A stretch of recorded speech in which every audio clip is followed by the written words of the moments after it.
Kim Chu kagad na dumiretso sa bahay ni Kuya para mag-host.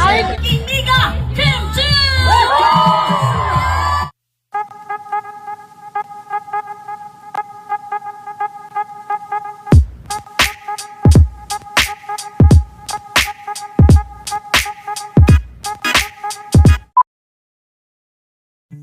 Matapos ang naganap na grand final sa Showtime kanina, ay kaagad naman na dumiretso si Kim Chu at si Ate Heidi sa bahay ni Kuya, dahil sa unang pagkakataon sa season na ito na Celebrity Collab, ay muling magbabalik si Kim bilang isa sa mga host.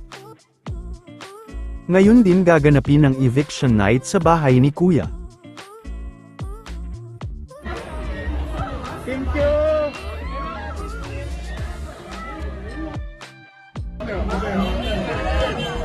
Kim! Hi, Kim! Kim!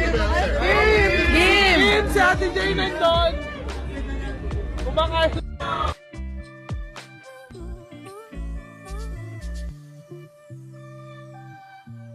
Iniga Kimchi!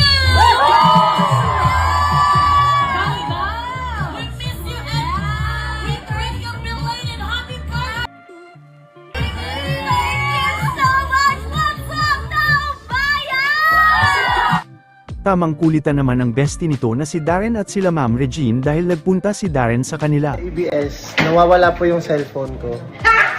May nagnakaw po at ito po ang culprit.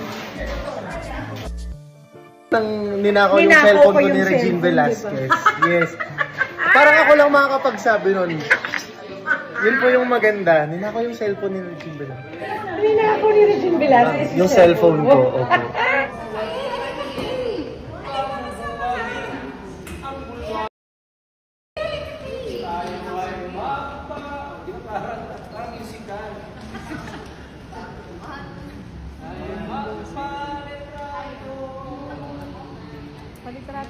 Mahal ka na, wala ka nang magagawa, Eban Adal.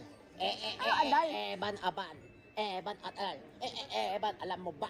Wala ka nang magagawa ang Ano yun? Ba't may video? Ito talaga. Video! Anong video?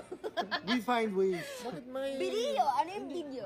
Hindi video, hindi bangko. Video! Eban Adal. Awa. Wala ka nang- Yeah, dapat yung natin, walang camera. Okay, sorry. Delete ko? Ipopost mo naman eh. Alam niya, wala ka nang magagawa, mahal mo na. Ba't adan? Ba't adan? Ba't adan? Ba't adan? Kuya Ray, feeling ano ka? Serious? Koreano ka ba? Ay, thank you po. Nakikita yung itsura mo.